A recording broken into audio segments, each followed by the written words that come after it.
अस्सलाम वालेकुम नाजरीन, अभी कल जब फलस्तीन के कुछ शेरों ने जज्बा ईमानी का इजहार करते हुए इजराइल पर यलगार की, तो मीलों दूर हमारे यहाँ बैठे कुछ दानिश्वर यहाँ बैठे थर थर कांपने लगे और फलसफा झाड़ने लगे कि इसराइल के पास बहुत टेक्नोलॉजी है, उनके पास बड़ी ताकत है, वो फलस्तीन को तहे तेग कर देंगे और फलस्तीन का कोई पुरसाने हाल नहीं होगा। तो उन्हें कहना था कि खुदा के लिए इतनी दूर बैठे थर थर कांपने की जरूरत नहीं है। अगर आप फलस्तीन के मजलूमों के साथ फिक्री, ईमानी और नजरियाती तौर पर उनकी सपोर्ट नहीं कर सकते, उनके हक में आवाज बुलंद नहीं कर सकते, तो थर थर कांपने की भी जरूरत नहीं है और ऐसी स्टेटमेंट देने से भी गुरेज करें जिनसे हौसले पस्त हो जाते हैं। कल की बात है कि आपके पड़ोस पर जब यलगार हुई थी और वक्त की सुपर पावर खुद को समझने वालों ने अपनी टेक्नोलॉजी का ताकत के नशे में आकर एक पावर शो ऑर्गेनाइज किया था, तो हमारे यहाँ बैठे ही खुद को दानिश्वर समझने वाले, जिनको इल्म हुनर पर बड़ी दस्तरस है,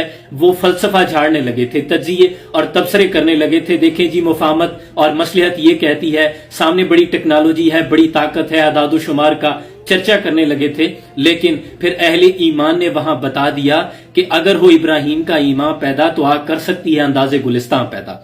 फिजाए बदर पैदा कर फरिश्ते तेरी नुसरत को उतर सकते हैं गर्दों से कतार अंदर कतार अब भी। और वक्त की सुपर पावर को नाको चने चुबा दिए, शिकस्त खुर्दा होकर वहां से भाग निकले। अगरचे जोहद मुसलसल हुई, कुर्बानियां लगी, लेकिन फतह हक की हुई। इसी तरह फलस्तीन के पास क्या रास्ता था? यहाँ तो रोज हर नमाज के बाद जनाजे उठाते रहते, आहिस्ता आहिस्ता करते मरते रहते, एक अजदहा उन्हें आहिस्ता आहिस्ता करके निगल जाता, एक सलाखों के अंदर नजरियाती और ईमानी तौर पर कैद रहते, उनके सामने उनकी बेटियों की इज्जत तातार की जाती और वो देखते रहते। मुसलसल तो कुर्बानियां देते आ रहे हैं, लेकिन अब उन्होंने अगर जज्बा ईमानी का इजहार करते हुए अपने हक में अलम उठा लिया है, तो इसका रद्द अमल तो होगा, कुर्बानियां लगेंगी, नुकसान भी होगा, लेकिन अब जाहरी तौर पर फतह हो या शिकस्त हो, ईमानी तौर पर हमने शिकस्त खुर्दा नहीं होना।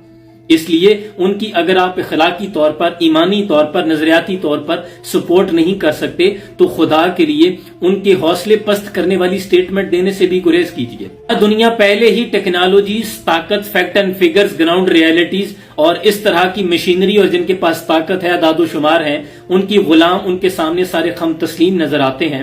ऐसे में फलस्तीन ने अगर जज्बा ईमानी दिखाया है, तो हम पे क्या लाजिम है? क्या हम भी टेक्नोलॉजीज और उनकी ताकत के तराने गाने लगे?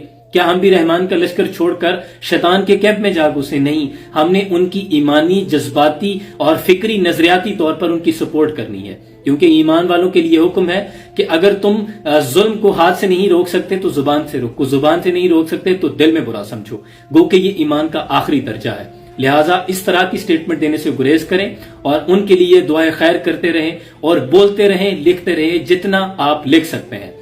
मुफाहमत न सिखा जबरे नारवा से मुझे, मैं सर बकफ हूं लड़ा दे किसी बला से मुझे। अल्लाह फलस्तीन के मजलूमों की अपने गैब से मदद अता फरमाए, जैसे उसने बदर के मैदान में लश्कर उतारा था। दुआ है कि फलस्तीनियों के लिए भी लश्कर उतार दिए जाए। सलाम पहुंचे।